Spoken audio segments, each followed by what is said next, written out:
Assalamualaikum warahmatullahi wabarakatuh. Perkenalkan, nama saya Yulita Nurfojia. Saya berasal dari kelas 3C Imunologi dengan NIM 240151777. Di sini saya akan memaparkan materi tentang pemanfaatan antibodi poliklonal dan monoklonal pada COVID-19. Sebelumnya, apa itu antibodi? Antibodi merupakan protein yang dihasilkan dan dilepaskan oleh sel B yang sudah teraktivasi. Terdapat dua jenis antibodi. Yang pertama, antibodi poliklonal, dan yang kedua, antibodi monoklonal. Antibodi poliklonal. Antibodi poliklonal merupakan kumpulan antibodi terhadap suatu antigen secara spesifik yang dapat mengenali lebih dari satu epitop antigen tersebut. Produksi antibodi poliklonal merupakan usaha untuk menghasilkan antibodi dari respon antigen lebih dari satu epitop secara keseluruhan dengan menggunakan hewan uji. Jenis hewan ujinya bervariasi. Produksi dalam skala besar dapat diperoleh dari pengambilan serum darah secara periodik. Terdapat kelebihan dan kekurangan. Kelebihan antibodi poliklonal yaitu relatif mudah, cepat, dan murah. Hewan uji yang digunakan juga bervariasi, seperti ayam, mencit, tikus, kelinci, kambing, dan kuda. Kekurangannya yaitu kurang spesifik, antibodi dengan berbagai jenis antigen binding site. Harus melalui proses pemurnian, purifikasi, karena tercampur dengan antibodi jenis lain. Untuk teknik imunkimia, sering timbul reaksi silang cross-reaction. Antibodi monoklonal. Antibodi monoklonal merupakan kumpulan antibodi terhadap suatu antigen yang dapat mengenali hanya dari satu epitop antigen tersebut. Produksi antibodi monoklonal merupakan usaha untuk menghasilkan antibodi dari respon antigen yang spesifik untuk satu epitop saja yang dilakukan secara in vitro menggunakan sel immortal atau myeloma cells. Terdapat kelebihan dan kekurangan antibodi monoklonal. Kelebihannya yaitu lebih spesifik, antibodi dengan satu jenis antigen binding site dapat digunakan langsung dari cairan esites. Untuk teknik imunokimia lebih baik hasilnya. Kekurangannya yaitu relatif lebih lama, memerlukan ketekunan, dan mahal. Harus melalui proses pemurnian atau purifikasi karena tercampur dengan antibodi jenis lain. Hewan uji yang digunakan pun terbatas. Berikut pemanfaatan dari antibodi poliklonal.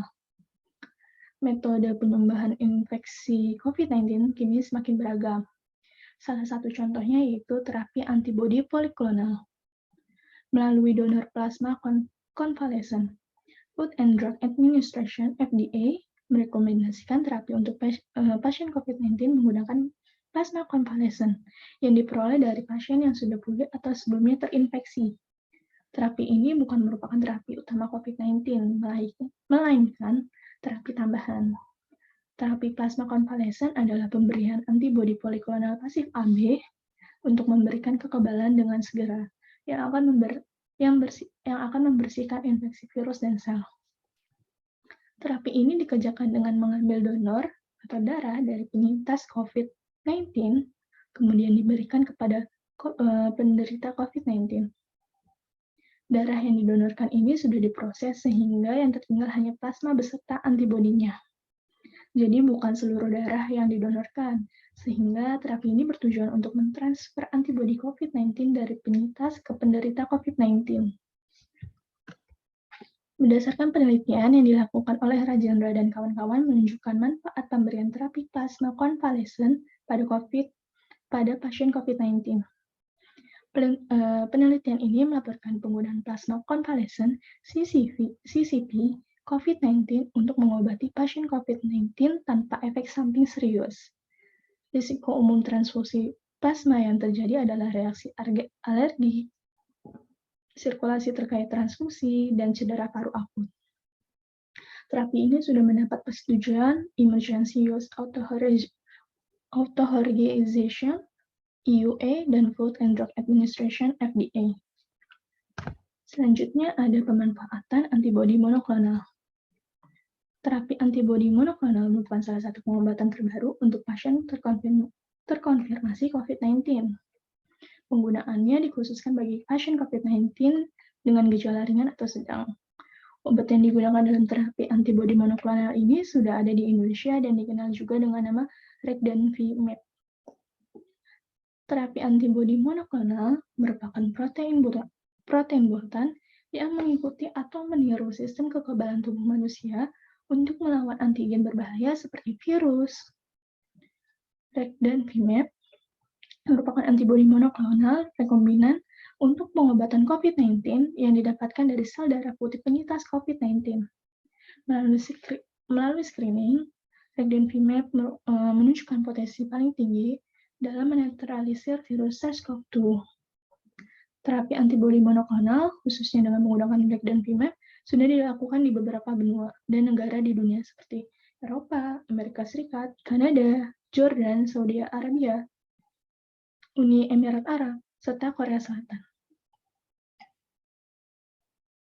Di Indonesia sendiri telah tersedia dengan merek Rekirona. Penggunaannya sudah disetujui oleh BPOM untuk terapi antibodi monoklonal pasien COVID-19. Selanjutnya, mekanisme kerja antibodi monoklonal Regdenvimab menghambat interaksi antara virus dengan reseptor seluler di dalam tubuh, supaya virus COVID-19 tidak terikat dengan sel tubuh kita. Dengan mencegah masuknya virus untuk menginfeksi sel, Regdenvimab dapat meminimalisir terjadinya perburukan kondisi dan mempercepat pemulihan gejala. Sekian dari pemaparan yang telah saya paparkan. Kurang lebihnya mohon maaf. Wassalamualaikum warahmatullahi wabarakatuh.